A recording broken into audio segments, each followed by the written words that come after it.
Welcome to episode 8 of my White River, north of Superior bikepacking expedition. I'm Jim Federico, and I am the Pedaling Paddler. So up to this point, you've seen me leave Hamilton, ride through Bruce County to Tobermory, took the boat to Manitoulin Island, and took a 2-day ride to Espanola, Massey, Ontario. And then after that, you see me do a 3-day ride from Massey along Lake Huron's North Channel, Trans-Canada Highway, to Sault Ste. Marie, where I thoroughly enjoyed my second and final day off. Now, to this point, normally every year when I do my rides, extended rides such as Temagami, French River, I always set aside 17 days to do these trips. On those trips, I may have given myself 3 or 4 days off in between. And this year, I only gave myself 2. And I've done just as much in kilometers as I did the French River Temagami trip. The only difference in this one is that on day 13, I've added another 322 kilometers going north on the Great Northern Highway, which is the Trans-Canada Highway, north to places like Michipicoten, Wawa, and then on to White River. I would set aside 5 days for that. Now, every segment of this trip has had its challenges. And over the winter, when I was planning this trip, I was going through this book called Bicycling Touring Atlas. So I was going through this book and I was, looking at possible bike routes to get myself to Tobermory and then on from there. And this book was great until I've got to one page where it had a warning. So once you venture north of Sault Ste. Marie, this is what the warning said. Cycling through northern Ontario can be both challenging and dangerous. These highways generally lack paved shoulders, and vehicles often pass at speeds of 100 kilometers an hour. Towns and facilities are far apart. If you go, be prepared by carrying the supplies you may need, such as food, water, and clothing. Plan your trip carefully and make sure not to overestimate the distance you travel in a day. Don't ride between dusk and dawn or during inclement weather conditions where drivers may not be able to see you. Use common sense, be realistic about your limits, and travel these routes at your own risk. All these things at some point came into play. I have dealt with severe fog to the point where I couldn't even see my handlebars. It was so bad. I had to get off the road. It was dangerous.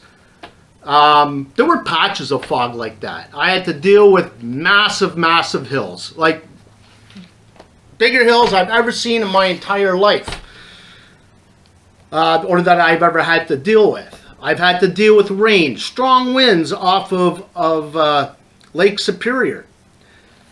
But on the first day when I left Sault Ste. Marie, I was deceived. It was a beautiful ride. It was flat. Sure, you had the odd hills. The wind wasn't so bad. And when I got to Pancake Bay Provincial Park, I boasted about my ride, thinking, what's with all this hoopla about north of Superior? It just seems fine. It wasn't until the next day I started beginning to realize just what I was getting into. And the adventure was exactly what I was looking for. After all, I love adventure. So, sit back, episode 8.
first look at Lake Superior.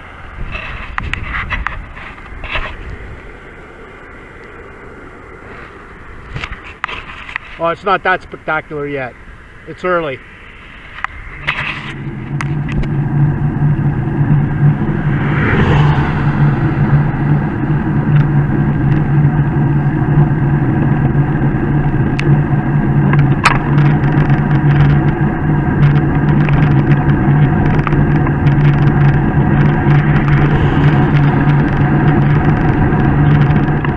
Well, I'm just halfway to Saw Pit Crown Land area. I think I'm about 46 kilometers in. I'm just taking a break, having a Cliff Bar, and just looking down the highway.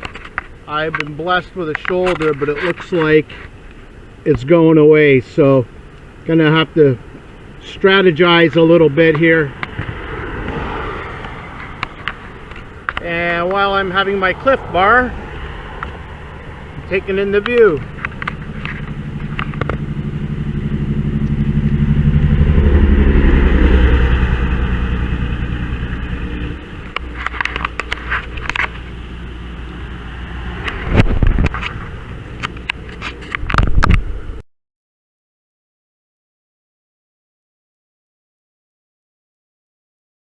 Saskatchewan River.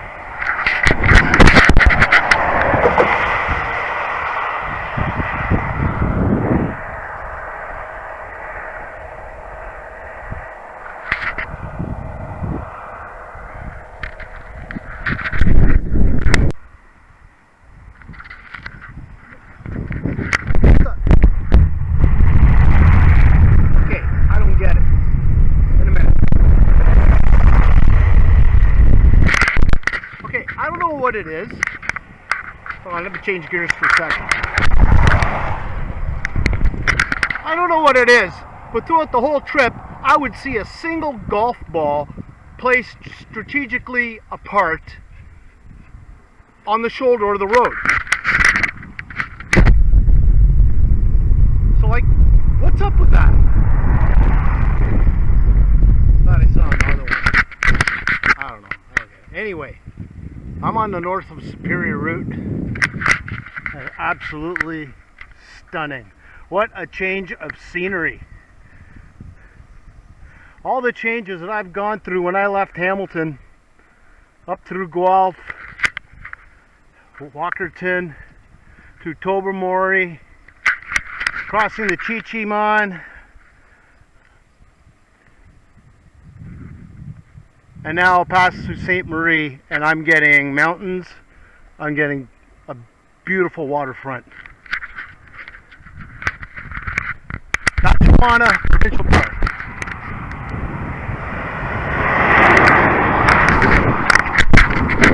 Okay, I've seen that Agawa Craft sign every kilometer for the last 39 kilometers.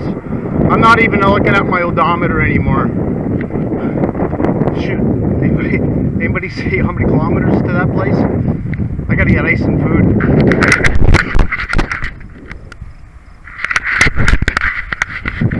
Just gonna take some time off the road. I've got 14, 15, 16 kilometers to go. So it's probably only early afternoon, like 1 o'clock. My God, I've done well this morning.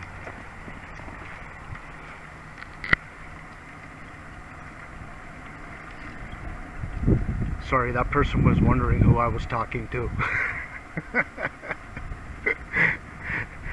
Yeah, well, that's me. That's whatever. Yeah, so it's been a great morning. The Trans-Canada's been a lot better than I thought. The odd times I don't have a shoulder, but whatever. People are coming in within 6 inches of me anyway. As long as they don't hit me, then I'm not complaining. So, yeah, Saskatchewan.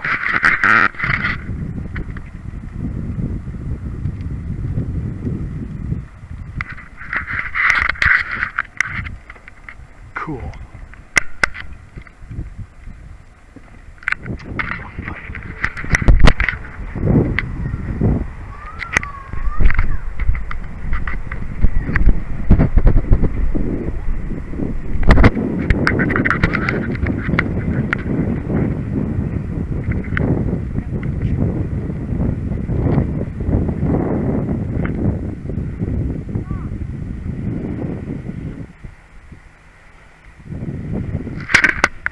great. That's what it's all about. I think I'm gonna go touch the water. Oh, me? Hamilton. Passed you on the highway. I get that a lot. Yeah? Yeah. Have you been here before? Well, I was supposed to do this trip last year, but I had to cancel because of the COVID thing. I wasn't sure there was going to be campsites available or what the government. I've been to Temagami. I've been. You see anywhere like this. Just, Yeah. You can't compare to Lake Superior. I just actually bought a lot down there. It's wooded. Oh, really? Yeah. Yeah. It's something about Lake Superior. It's so healing. Like I come here and I booked off work today. I'm like, I just need a day at the water, and it's just beautiful. Yes. Lake Superior. Yeah. Exactly. And the First Nations people believe that this is like a spiritual lake and it has healing powers, and I completely agree with that. Like, I'm a firm believer of that too. yeah. Even in the boreal region, the water's cleaner, crisper. It just feels different. Well, there's minerals in here. Like if I go in with bug bites and they're itchy and I swim, they're not itchy anymore. Like it just heals you. I don't know. Really? I put it in my will before I even bought a piece of property. I put it in my will to be scattered in Lake Superior. My lawyer's like, why? Why Lake Superior? Like I'm like, I'm going to have a place on Lake Superior. That's my goal. There's something about Lake Superior that sets it apart from any other lake. So are you raising money for something? I used to ride from Hamilton to Algonquin Park for kidney dialysis. Oh, yeah. I did that for about 4 or 5 years and then I stopped. I wasn't really getting the media attention and recipients weren't really that into it. So I figured, well, why am I doing that? Like, why am I busting? But then I realized I love doing it so much. So I did Temagami, I did the French River near Sudbury. This is probably going to be my last one, so I have to do White River. Oh, it's beautiful there. Yeah, well, my mom was born on a train between Wawa and White River back in the day. So she knew a lot of people in White River. I guess they're all passed on now. Yeah. But I remember a lot of names, and I just thought this would be sentimental as sort of my last. So yeah, there's a lot that goes into what I do. I met a lot of other bikepackers after they were going in the opposite direction, and well, obviously, because if they were going that way, I wouldn't catch up to them. But I've met about 14 other bikepackers. And it's almost like a beach. It's more like a neighborhood away from a neighborhood. Yeah. But here, look at this. This is like, I'm loving it. I don't usually set up shop right there in the parking lot. Absolutely. Well, I gotta go touch that water. And then I gotta get going. This was my planned break anyway, so I enjoyed it. And thanks for the chat. Yeah. Thank you.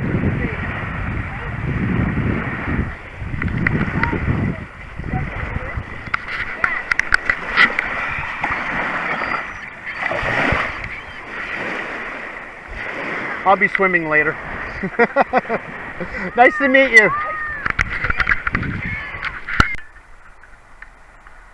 Okay, I wimped out. I was supposed to stay on Crown Land tonight, and it's not happening. I am here at Pancake Bay Provincial Park, but I wimped out for a reason. And the reason is that I don't know the shoreline up and down Lake Superior. Apparently, talking to a woman in Batchewana Bay, that there's Crown Land all over the place. You can stay anywhere. And that's great. I would love to stay on Crown Land all up the coast of, Lake Superior. But I'm worried about a couple of things. One of them is the access to the Crown Land. There's a lot of sand up here, and my bike cannot go through sand. And to get into this Crown Land area, if there's sand, I'll never get in. So, I was riding by Pancake Bay Provincial Park. I had 5 kilometers to go to that Crown Land campsite that I was supposed to stay at. And then it hit me. I had to make a decision. What am I going to do? Why don't you go in here and see if you can get a campsite, just call it a day, and get ready for the rain that's supposed to come for the next 2 days. Or keep going, find out that my bike is inaccessible because of all the weight, the thin tires, the sand. You just can't push your bike through that. It's ridiculous. I don't know what it's like. I could have checked it out, but it would have been wasting more time. I would have added an extra kilometer, 10 kilometers to the day. So I said, I pulled into Pancake Bay Provincial Park. I got myself a campsite, and I'm here for the night. So I was talking to a couple of campers here. They said the rain's supposed to come at about 8 o'clock in the morning, which is good because I'm usually on the road by 6. So I can pack the equipment dry. The problem is when I get to Agawa Bay Provincial Park, I'm going to be probably putting my tent up in the rain, and I don't like doing that. So I'm looking for the pathway to the lake. I'm going to go see this. This is pretty cool.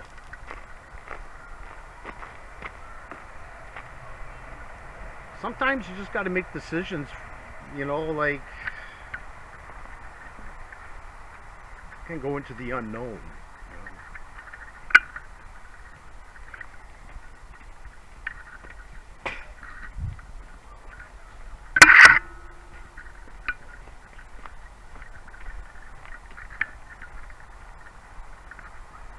And you know, quite frankly, I don't think it matters where you stay along Lake Superior. This lake is spectacular.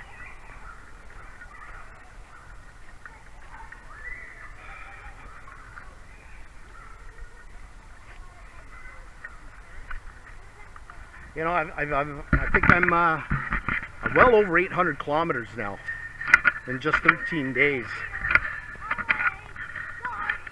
And this makes it all worth it.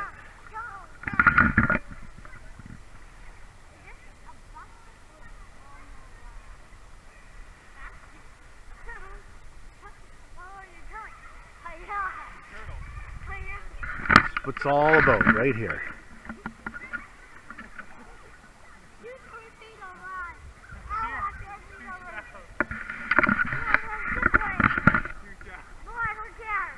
So tomorrow, I'm gonna go down the road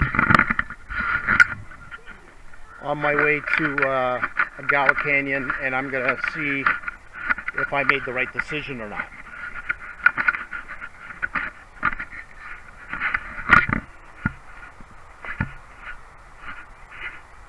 Like here, it's all sandy beach.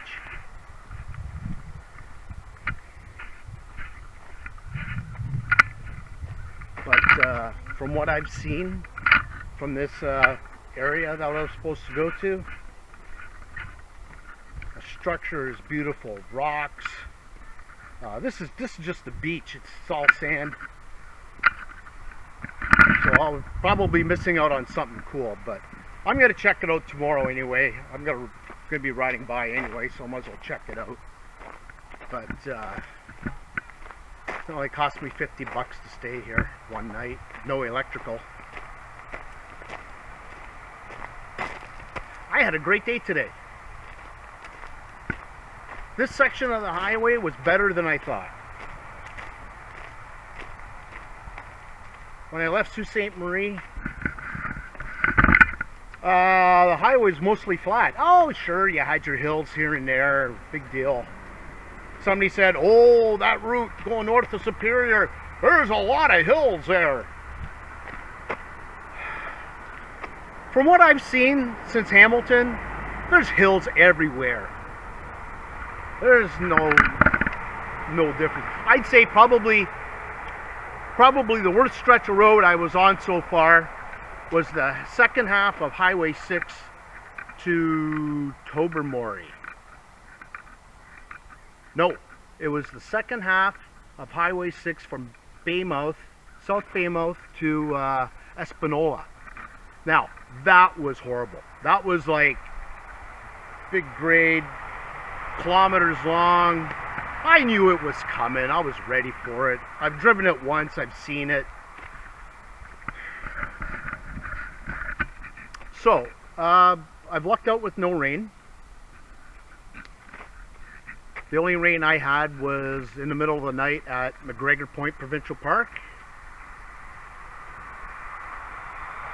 But the weather report's saying that the rains are coming tomorrow at 8 a.m. And I've never really, well, I've dealt with it a couple of times, but 8 a.m. and it's supposed to last until Saturday. So maybe my ride into White River will be a wet one. But you know what? I've come this far. I really don't care. You know what? Nothing's going to take this away. I've come too far. I got to pull it off. So I add 4 kilometers to tomorrow. So that makes it, instead of a 55, a 59 kilometer day to Agawa Bay Provincial Park.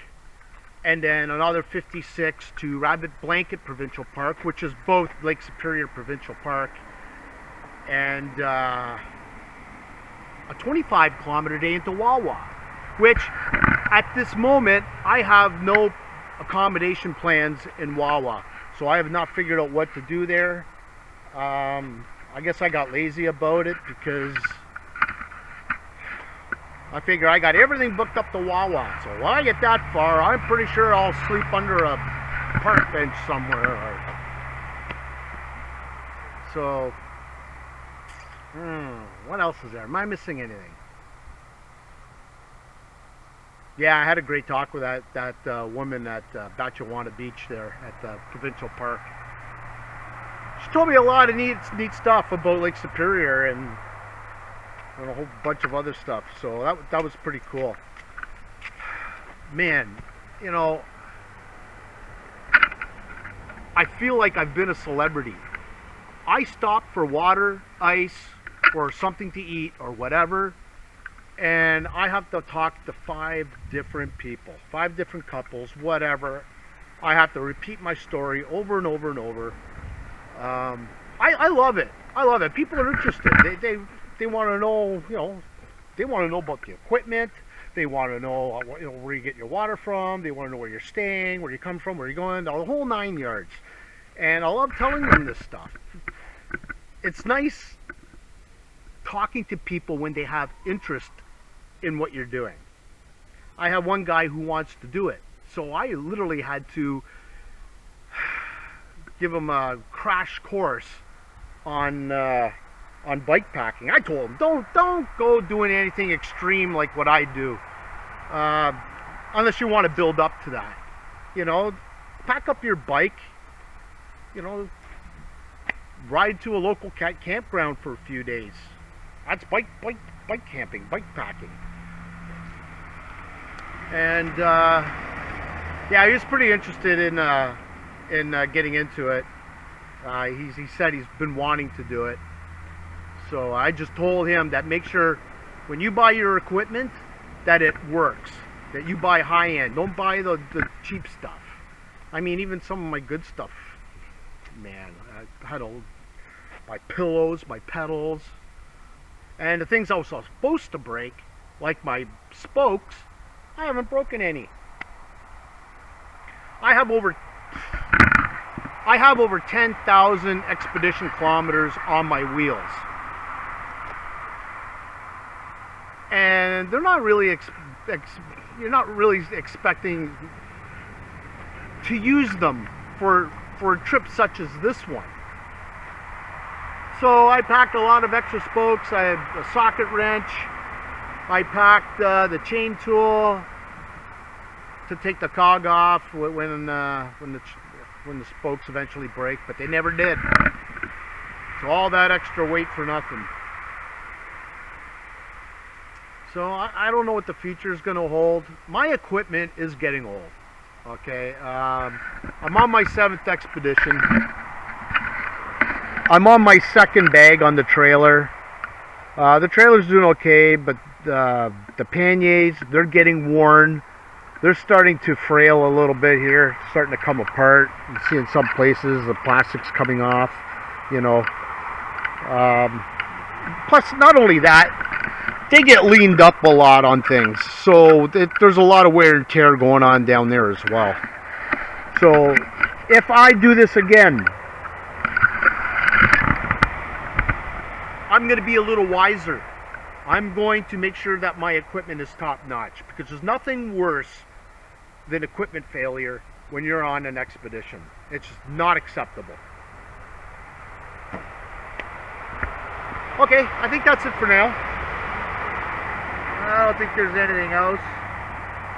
But man, I talked to a lot of people. A lot of people. It just feels good. It just feels good. It just feels like, traffic's been great. There's only a couple of times some vehicles got too close to me, but I think they were just trying to thread the needle, and I get it. Oncoming traffic, you can't really move for them, or they can't,